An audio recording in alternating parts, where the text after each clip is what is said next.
Okay.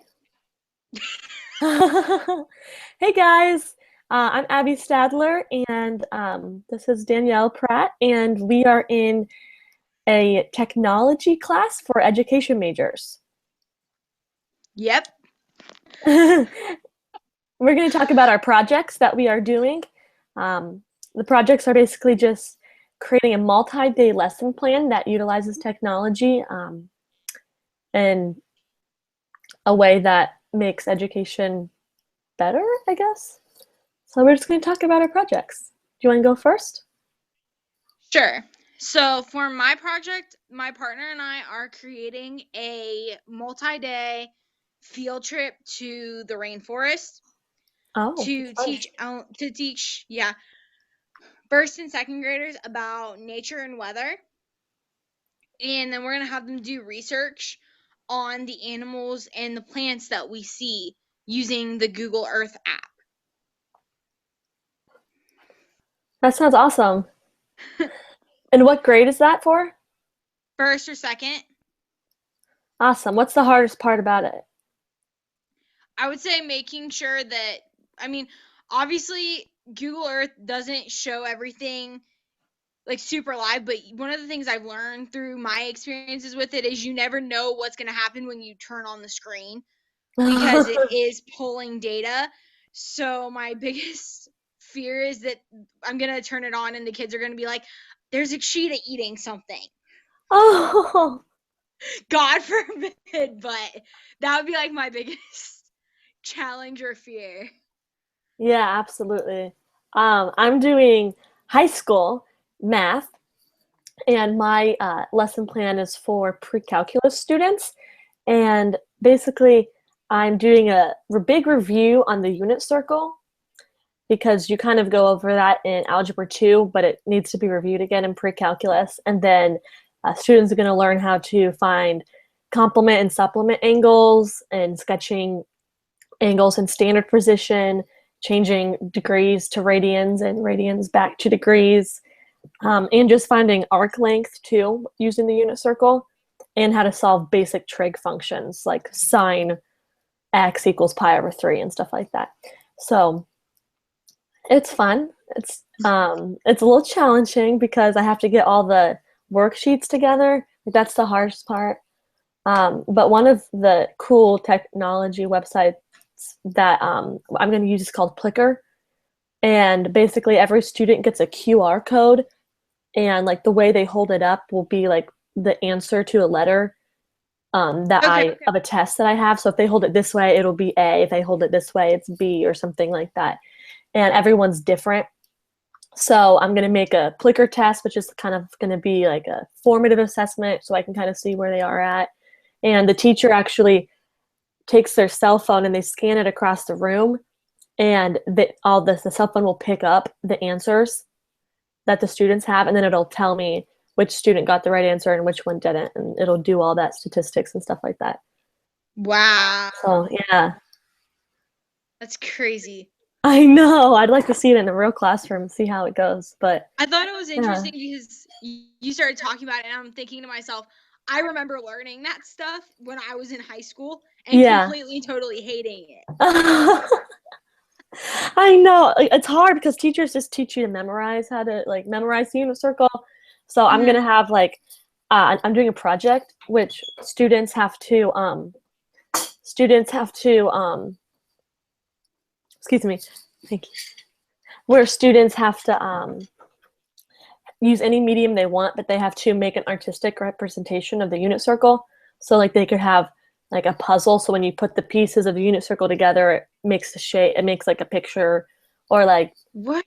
something like that, or make a song or a video explaining the unit circle. That's insane, but it sounds so cool. Yeah, it's yeah, it's like taking an elementary classroom into a high school classroom, which teachers don't do often. So it'll But be that's fun. something that all the data is encouraging right now. Yeah. Like, I'm reading a lot just in general about how lectures are so ineffective. There's actually a recommendation that they take our lecture time in a college environment, since we're college students, down to 20 minutes of the total class time. Yeah, I heard that like your attention span is as long as your age. Mm-hmm. Yeah. And that's the data that they're trying to pull it from, but it's not, so far it's not being implemented by a lot of professors Oh or a yeah, lot of definitely. teachers in general. Because it's easier just to teach. But if we don't retain it, then you open up the door to so many other problems as well. Yeah, exactly. I agree. Yeah, so I'm excited to see everybody else's projects, but I don't like making it because it's too it's a lot of work, but Yeah. it's fun. It'll Yeah, be it's fun. I think it's overwhelming because I'm sitting there and it's, I don't know about you, but in class I try and, oh yeah, I'm going to do everything, but then it's, holy crap, this is like 85 times the amount of work that I thought it was going to be. Yeah, you get started like, oh, I'll be okay, I'll be fine. And then once you start, you're like, oh my goodness, this is crazy. Yeah, definitely. Okay. So, what's been the biggest challenge for you in doing this project? Um, I think okay, the biggest problem was actually deciding what I wanted it to be on. Because I wanted to do like so many different things, but with high school math, sometimes it's really hard to implement technology or like incorporate technology Mhm. because some of the stuff like you have to teach it first. So like Yeah. it's just really some of it's really abstract and there's not a lot of like Chrome apps for calculus or stuff like that. They're mostly for algebra. So just finding what I wanted to teach and spend all my time making all the worksheets on was definitely like the hardest thing. But I Mhm. picked the unicircle because I have a unicircle shirt that I'm going to wear when I present my project. I can totally picture you doing that. Oh, it's happening. Oh, it's already planned. So you're gonna wear it to Ed Tech then that night? Yes, Oh gosh, I'm absolutely. so excited to see this now. Yeah, it's going to happen. And everyone's going to think I'm weirder than I already am. No, we're gonna think that it's hysterical and awesome because it is. Oh, good, good. Because clearly, like, I think another part of education we always talk about, like the whole, you have to be passionate about what you're teaching. That's Yeah. one of like the weird, cool, quirky ways that you're showing that you're passionate to your students. Like, how many people have a T-shirt about one of their favorite topics in math? You know, like no one does that. Oh, yeah, that's true. My teacher in high school did. That's why I probably do it. I had a couple math teachers that did, but I had a lot of them that were just like, no, I'm just gonna teach and wear my like tie and suit and whatever every day. Oh gosh. Oh my goodness. Were you inspired by a elementary teacher that made you want, or like a teacher that made you want to pursue education?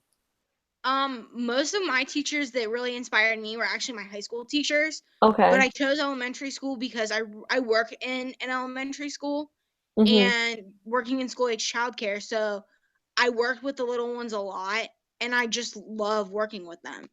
Okay. Yeah, that well But good. You have to love it. but then I'm the coach. I'm also a coaching minor because I want to coach softball one day, and so it's cool because I still get to pull a lot of my influences in my classroom from the coaching mentalities and whatnot that I've learned my whole life. Yeah, that'll be cool. It's a minor? Coaching minor? Yeah, we have a coaching minor through OU, Oh, I and didn't know that. yeah, and it's literally just a sequence. I think there's maybe 5 or 10 classes you have to take, Cool. and you can like spread them out throughout the course of your time. So I took my first one my first semester of my freshman year, and I'm taking my second one now, Okay. and I just kind of fit them into my schedule as I can. And it's really cool because I've already coached a little bit, so to have that experience, Oh yeah, absolutely. I'm applying all the stuff that we're learning in like our other education courses that we're taking Mm-hmm. into that class, and I'm applying the things I'm learning in that class into the classroom as it is. That's So awesome. there's a lot of crossover. Good. Yeah, crossover is good. I was inspired by my high school math teacher. Okay. She was awesome. And she actually told my parents at a teacher conference when I was a sophomore, she was like, she's going to teach high school math. I know she's going to be a math teacher. And I was, at that time, I was going to pursue music. So it was drastically different. And here I am pursuing math education like she said I was going to do. So it's kind of funny. But I was actually going to do middle. And then I chose high school. I don't really remember why I chose high school. I think it was because I wanted to teach like freshmen or eighth grade. And with middle education degree, they usually won't let you into a high school. They'll just choose a secondary education major because like, Mhm. they know what's coming next, apparently. So Yeah. that's why I chose high school, I think. And I not ele- I was gonna choose elementary school, and then I worked at an elementary school and was like, I can't do this. This isn't for me. This age group's not quite for me. It takes a lot of patience, Yeah. but one of the great things, like, for me is I'm so active, like, I don't like sitting still anyways. So the kid's attention span is roughly my attention span. So it works perfectly because by the time I'm ready to transition from something, they're usually, you can feel them starting to like get off of topic, or you can tell that they're sitting and they're wiggling and whatnot, and you need to like get them up and go do something anyways. Yeah. So it worked out really well in that regard. Well, awesome. Well, sweet. It sounds like you're on the right track for your project and for your degree. So it's so Yep. exciting. What else do we need to do? I think we're good actually. I don't know how long it's been. It doesn't tell me on my thing. It doesn't tell me either, but I'm pretty sure it's been like over 10 minutes.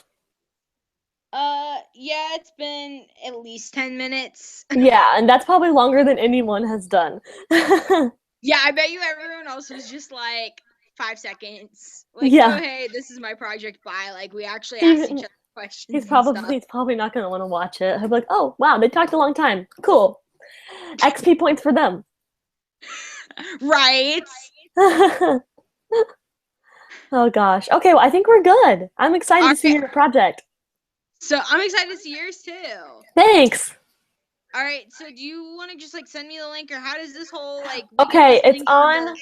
the? I think when I click stop broadcasting, I think it actually goes to my YouTube account or and my Google Plus account. Okay. So I think it's public. So I'm gonna Okay. stop it and I'll check my YouTube and I'll like double check it and see if it's on there, which it better be. And I will send it. I can send it to you, I think. Okay. I think that's the way to do it. Or it might be on like my Google Plus page. I don't know how that works, but it might be like Okay. on my page. Just send me the link so that I Okay. can submit it on my quest too. Okay, we'll do. All right. Bye. Bye. Have a nice weekend. You too. Thank you.